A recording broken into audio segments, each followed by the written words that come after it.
En dépit d'un retour progressif de la stabilité observée en Côte d'Ivoire, les séquelles du conflit post-électoral sont toujours perceptibles et des besoins humanitaires persistent.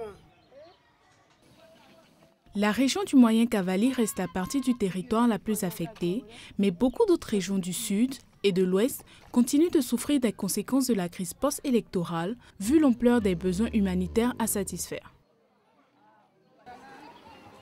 Au fur et à mesure que la stabilité s'installe, le nombre de personnes déplacées internes sur site et en famille d'accueil a diminué de manière significative.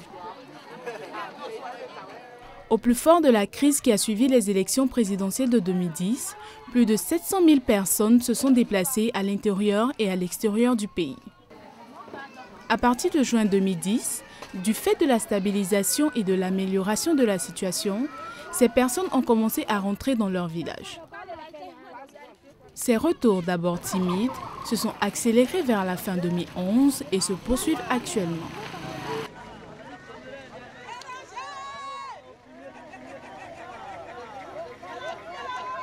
Je suis déplacée de Diaoué parce qu'on m'a suivi avec des fusils. On tuait des gens partout dans mon village. C'est là que j'ai fait pour venir à la mission. Retourner dans leur village et localité d'origine signifie plus que la simple joie de rentrer à la maison. Cela signifie aussi la fin de vie en tant que déplacés ou réfugiés. Mais sur le chemin du retour dans leur village, pour Martine et ses compatriotes retournés, ce retour suscite des inquiétudes et la peur de l'inconnu. Il y a toujours un climat d'insécurité sur certaines zones, car les problèmes de cohésion sociale et de protection liés à la question foncière perdurent. Le désarmement n'a pas été fait. Il y a plein de fusils au village. Il y a des dossos qui ont des fusils partout. Quand on va au campement, tu fais un pas, tu trouves un dosso. Tu fais un pas, tu trouves un dosso. C'est là que j'ai peur d'aller.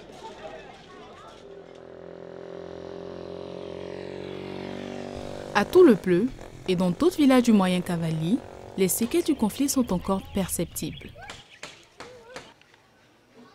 Tout-le-Pleu et ses habitants en particulier ont payé un lourd tribut au plus fort de la crise post-électorale.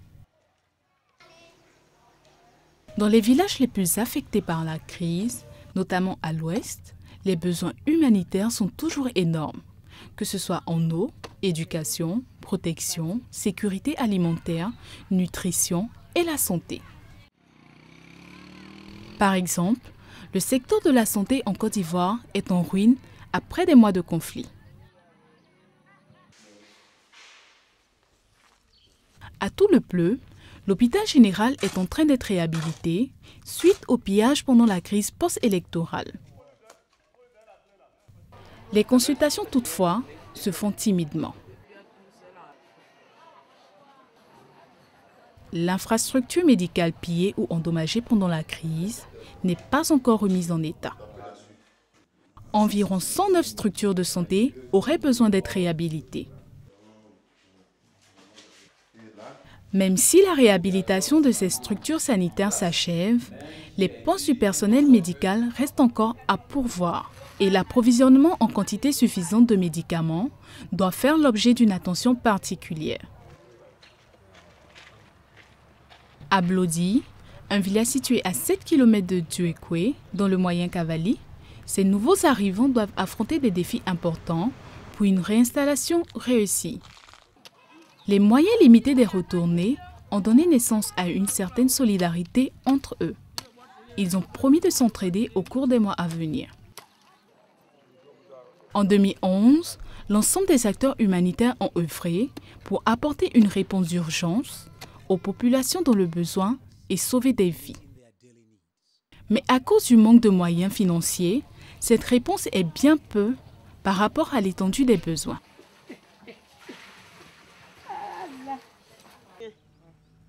Ici, au nord-est de Djuekwe, 335 ménages, parmi les plus vulnérables, ont pu bénéficier de la réhabilitation de leurs logements endommagés ou de la reconstruction de leurs maisons détruites. On estime qu'environ 19 000 maisons ont été endommagées dans la région. Il reste donc beaucoup à faire. Madeleine Chiadoué est l'une des bénéficiaires de cette assistance.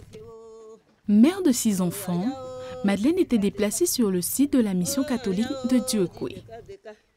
Aujourd'hui, elle s'engage dans la fabrication de briques nécessaires à boucler la reconstruction de sa maison de 2 pièces. Si j'ai trouvé une maison là, je serai content aujourd'hui. Je ne veux pas dormir à la terre, au dehors. Si prix vient, on va me taper encore, il n'y a pas l'argent, et puis je vais aller à l'hôpital. Je ne sais pas comment je vais faire. Quand j'ai trouvé une maison, je vais gagner un peu. Si Dieu m'a donné, je vais gagner un peu de manger. C'est à cause de ça, aujourd'hui, je serai content. J'ai tapé brique là. Si Madeleine est impatiente de voir la fin des travaux, Ivan, le président du comité de retour, croit que l'aide apportée par les acteurs humanitaires n'est qu'une goutte d'eau dans l'océan. Je remercie aussi Solidarité pour ce qu'ils sont en train de faire dans mon village. Mais vraiment, je pense que ce n'est pas suffisant. Solidarité est venue en même temps reconstruire et réhabiliter 50 maisons. Je pense que ça ne pourra pas couvrir tout le village. Les maisons qui ont la toiture, il y a au moins 10 ou 15 personnes par maison. Vraiment, ça là, ça nous met mal à l'aise. À Niambli, où 160 familles sont retournées, le problème d'abri est encore plus sérieux. Les acteurs humanitaires estiment que 60% des 19 000 maisons endommagées ou détruites à l'ouest appartiennent aux familles les plus vulnérables. Depuis notre retour le 5 août ici au village Niambli, nous sommes ici logés au sein de l'établissement et on occupe toutes les salles. C'est ce qui pousse même les enfants à prendre les cours en dehors des salles parce que nous occupons toutes les salles de l'école. Le village n'est pas encore réhabilité, il n'y a plus de maison ici. On ne sait même pas où dormir, on est obligé d'occuper les salles de l'école. Cette situation n'arrange pas les enfants qui sont contraints de suivre les cours dehors.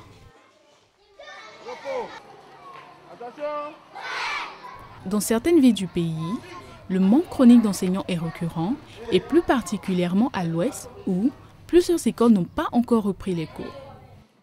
Selon l'UNICEF, 63 écoles ont été endommagées dans l'ouest durant la crise, ce qui fait que 65 000 enfants sont toujours privés d'éducation malgré la reprise des cours.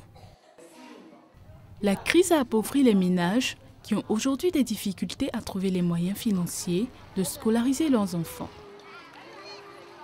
L'UNICEF et ses partenaires ont également recensé plus de 1120 cas de femmes et d'enfants qui ont été victimes de violations durant la crise. Des milliers d'enfants sont séparés de leurs parents et beaucoup sont gravement traumatisés par les actes de violence dont ils ont été victimes ou auxquels ils ont assisté. La plupart de ces victimes n'ont jamais eu accès au soutien psychosocial ou à un traitement.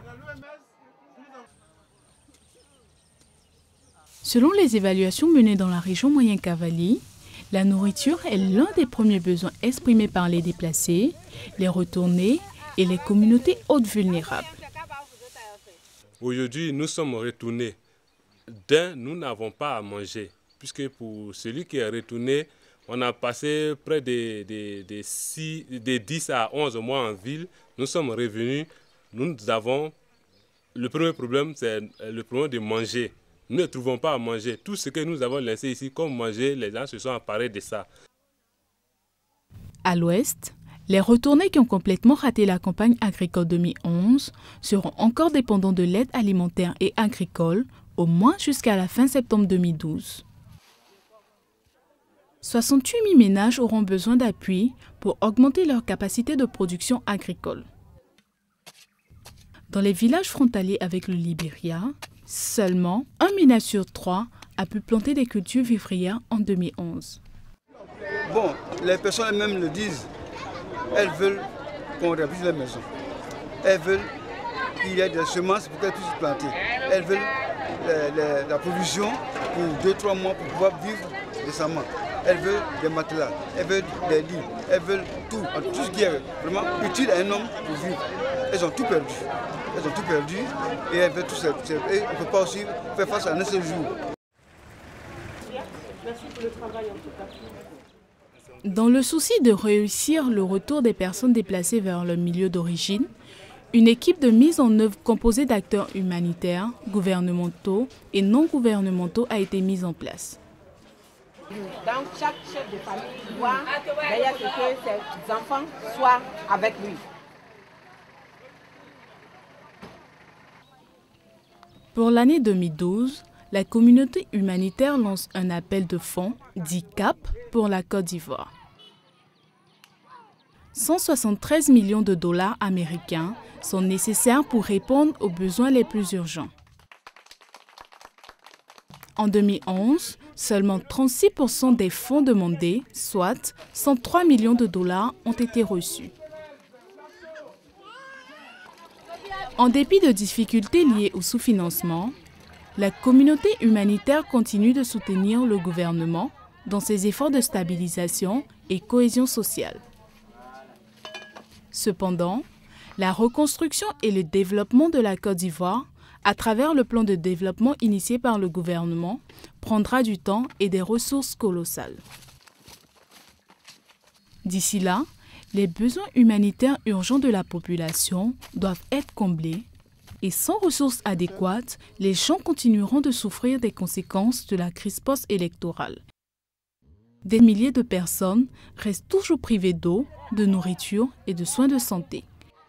Des milliers de familles n'ont plus les moyens de nourrir suffisamment leurs enfants ni de les scolariser. Et la population ressent encore la peur au quotidien. Il est essentiel que les acteurs humanitaires reçoivent le financement nécessaire en 2012 pour renforcer leurs actions dans les zones de retour, notamment le renforcement des services sociaux de base et les moyens de subsistance des populations affectées par la crise post-électorale.